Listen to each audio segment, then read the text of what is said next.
everyone, and welcome back to another episode of Queerspace TV.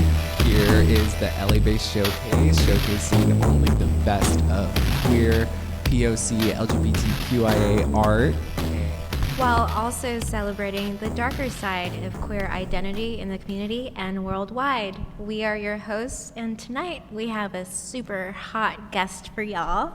He is an adult film star, performer, artist, model, massage therapist, everything. And he has shot countless films with a variety of production companies, and most recently I saw him as a featured performance artist for the Sacred Wounds show series hosted by Wang Newton and Coco Ono, otherwise known as Kayla, who we love here at Queerspace so much.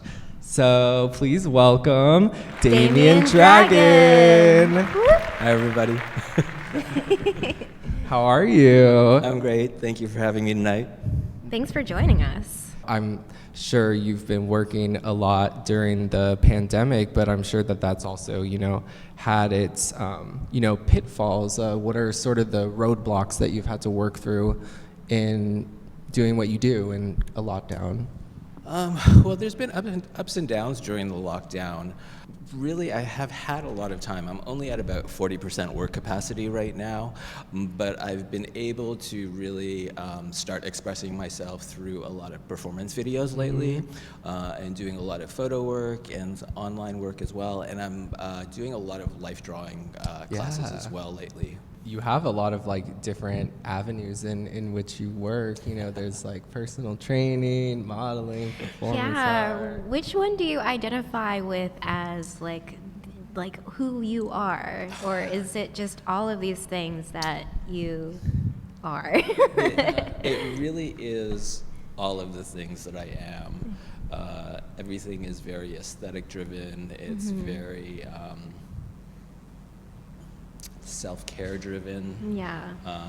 It's about helping people as well. Awesome. Yeah. Yeah, being an adult entertainer, I feel like it's definitely a springboard to a lot of different avenues, and it only furthers the kind of how interesting your work is, because there's so much that you must have seen and have been inspired by through that work, Of course, it's one reason I love doing the photography work and the life drawing work is I wasn't very artistic in school when I was younger. My courses were kind of chosen for me from that sort of strict Asian household.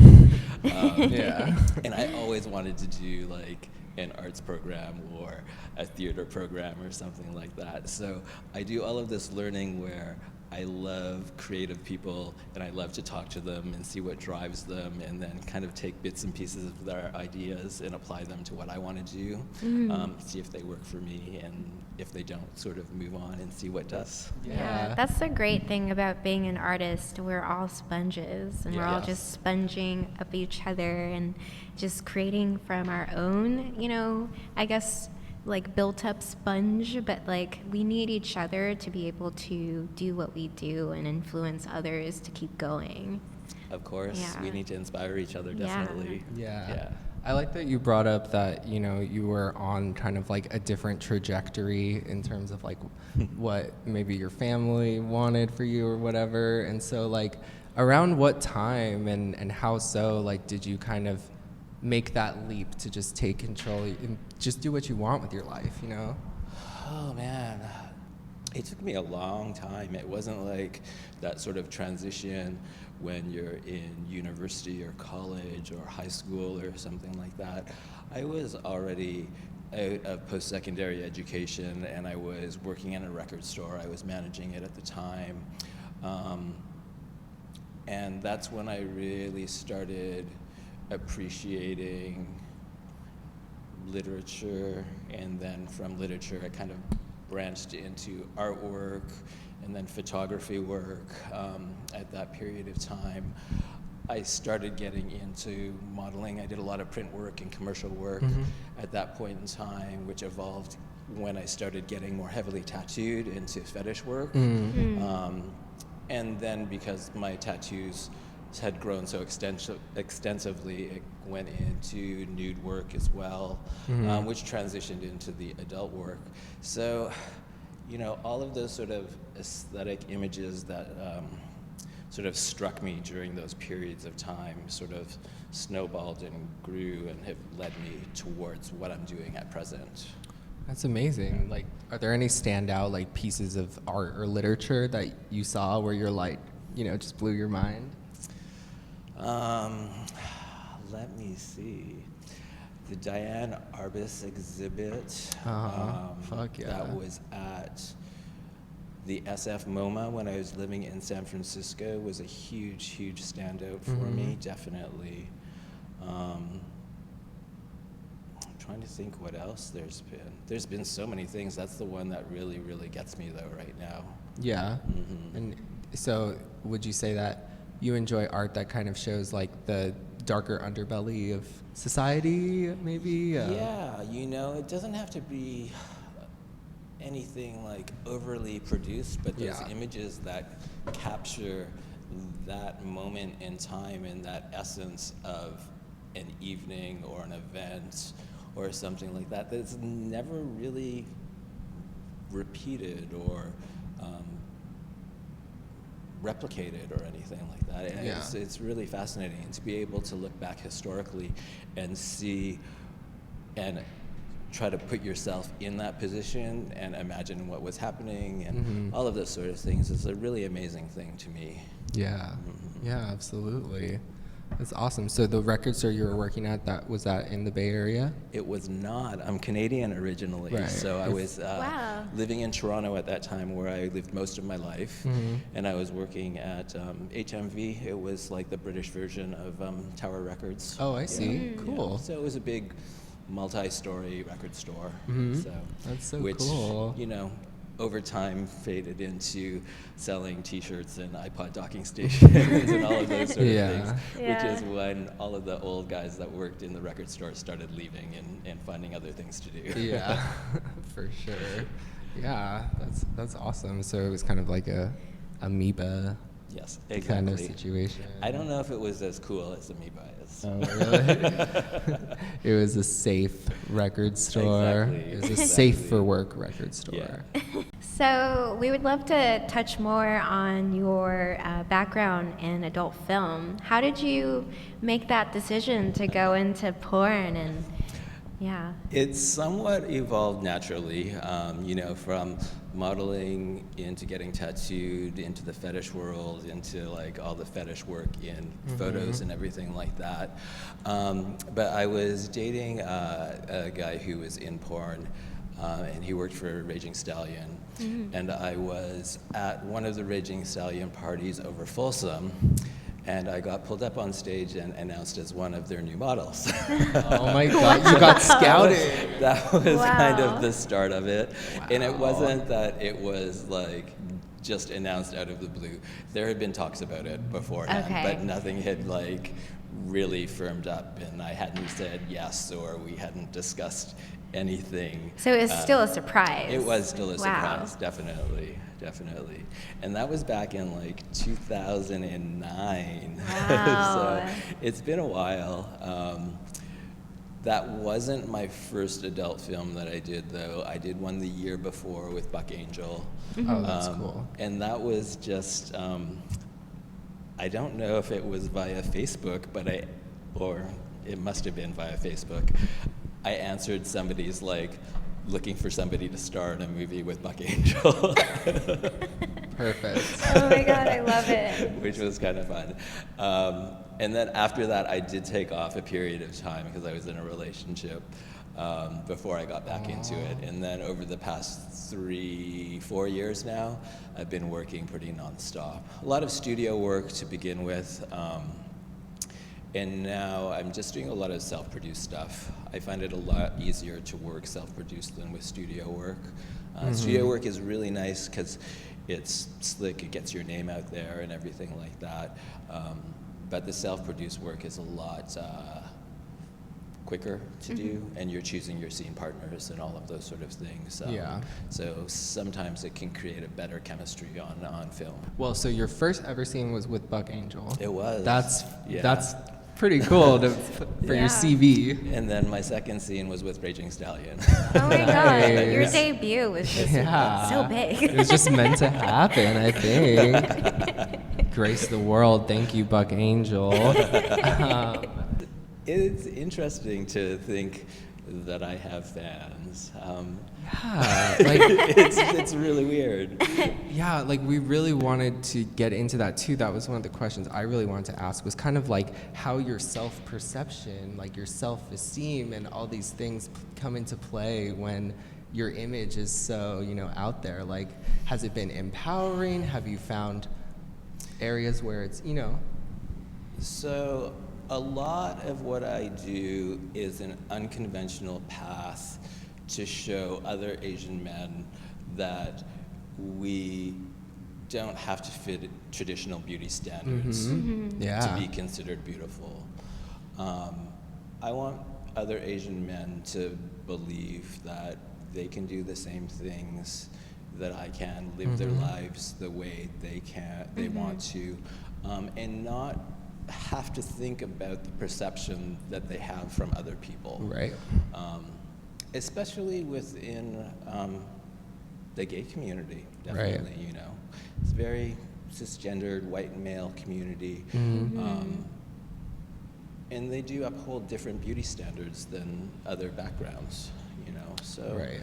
it's really nice to be able to think that you can fit in and get along and not have any concerns about who you are, what you want to do, how you want to present yourself, and to be able to make choices on your own accord and not have preconceived notions of who you're supposed to be making those choices for you. Yeah. Definitely. That's beautiful. Yeah. It's a beautiful way to put it. Like, it's almost like you're acting as like a kind of like a trailhead to other people, and working through your own stuff, but Yeah.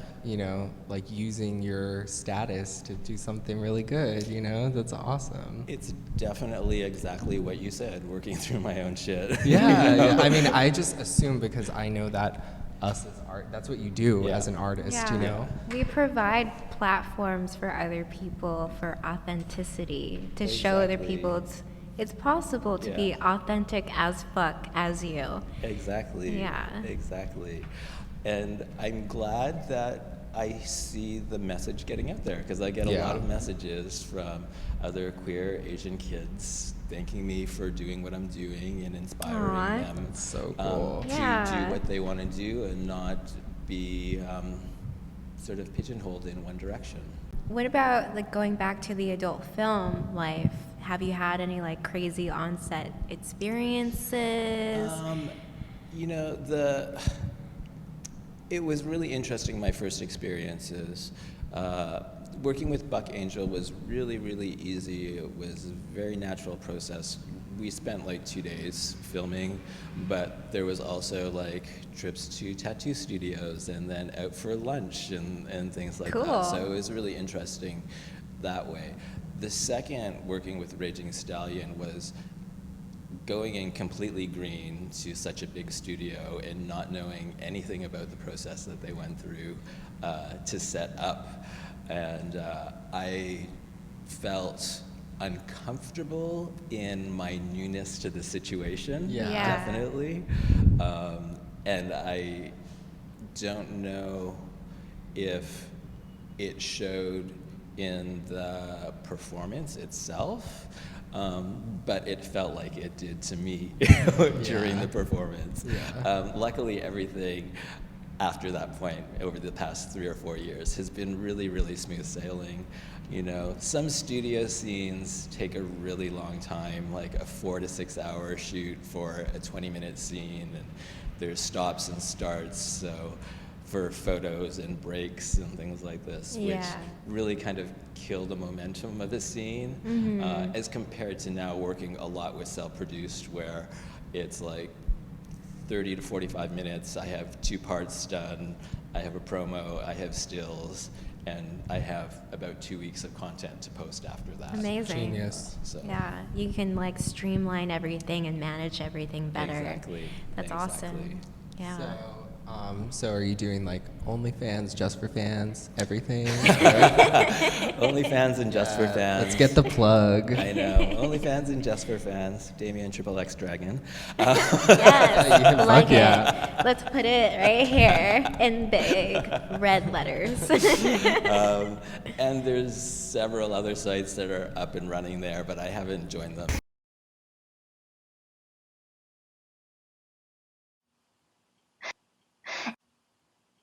It's the best, fastest, realest connection ever had. And do it. You can be beautiful and famous. By now. Best of all, it's free. Just use it.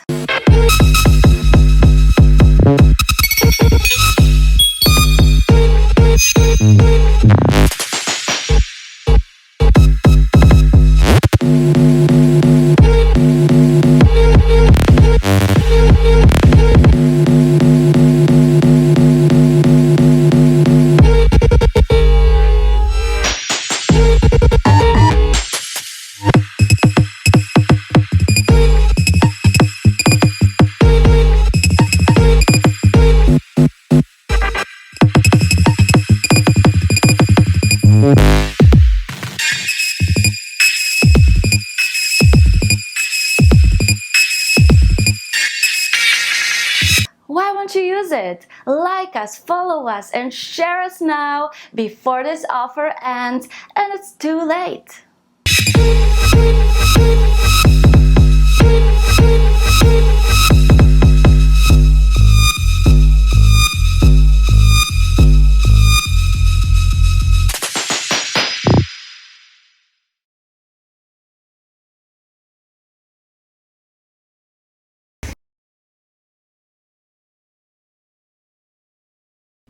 Peter, I think we need to take a break because all this talk is just making me so... Hot and horny?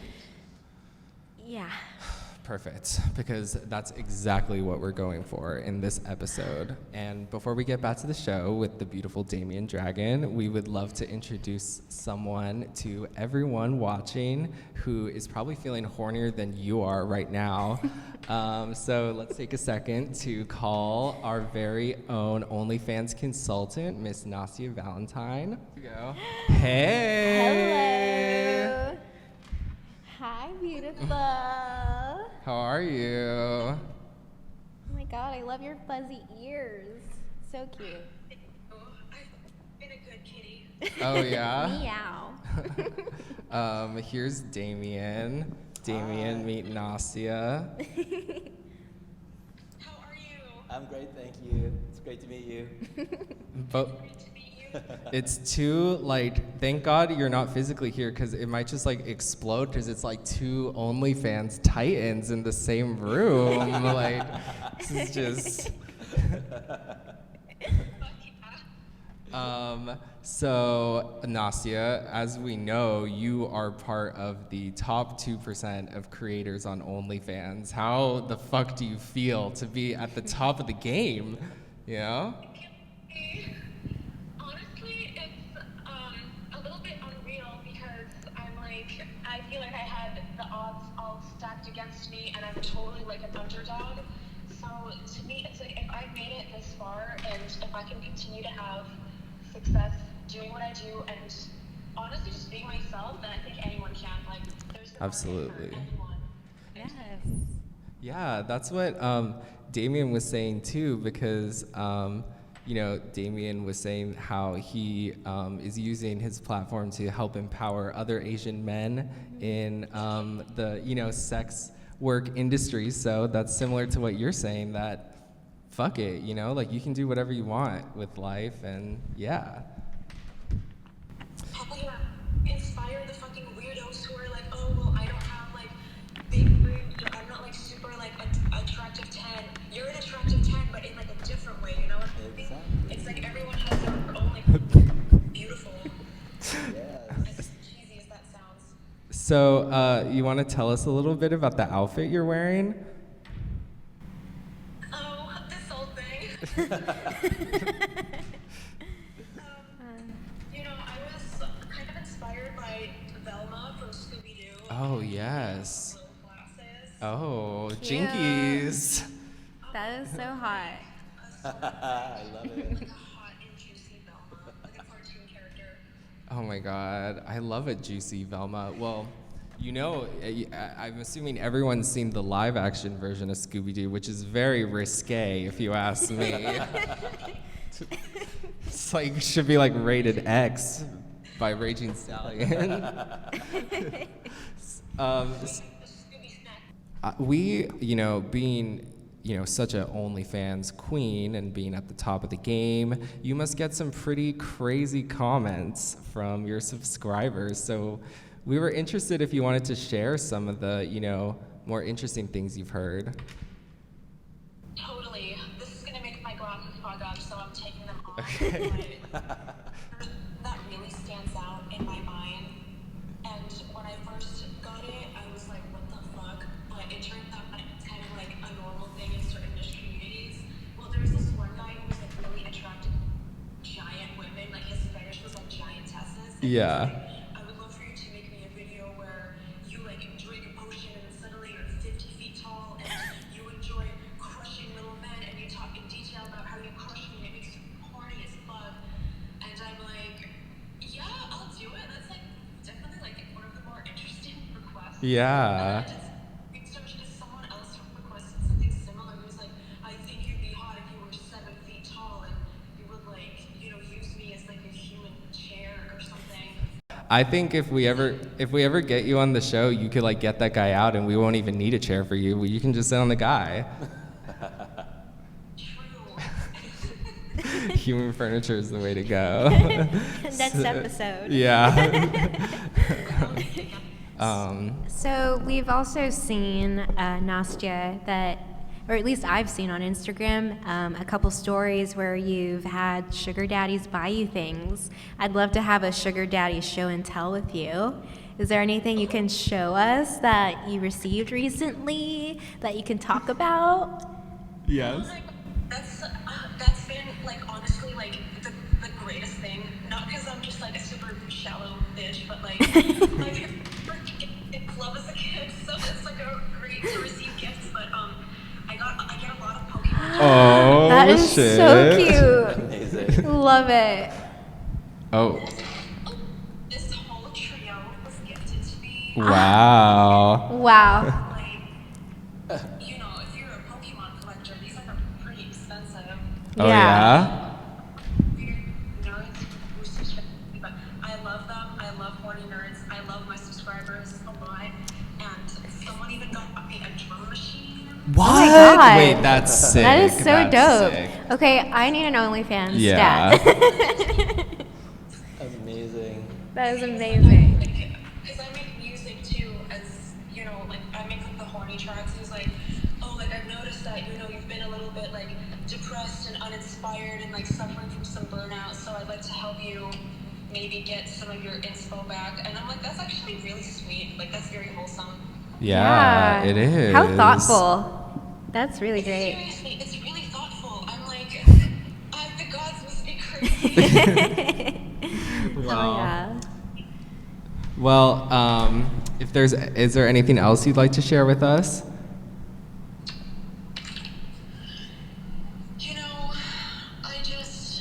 What are some advice you might have, since you've risen to the top, you've cut down everyone, you haven't taken shit from anyone. What is some advice to people? That's right. What's some advice you have to people starting out on OnlyFans?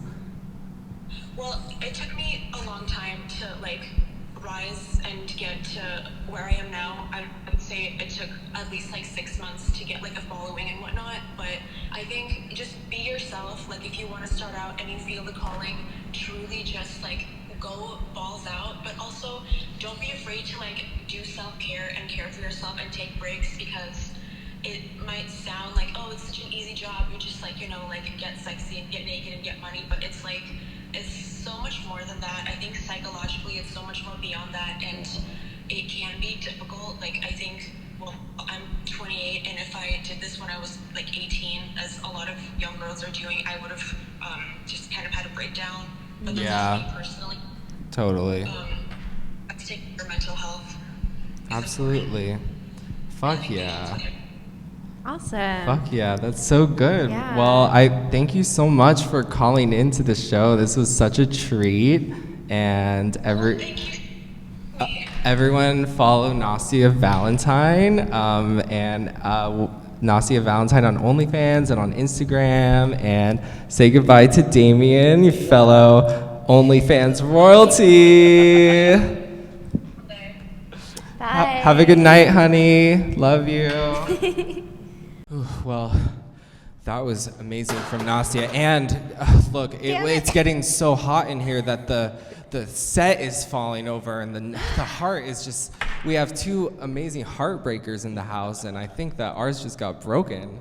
So back to the amazing heartbreaker we have sitting right here, Damien, Mr. Damien Dragon. What is the dichotomy that you see between like making porn and art? Do you see it all combined? Do you see any distinction, or do you separate the two in your mind at all? They can be separate, definitely.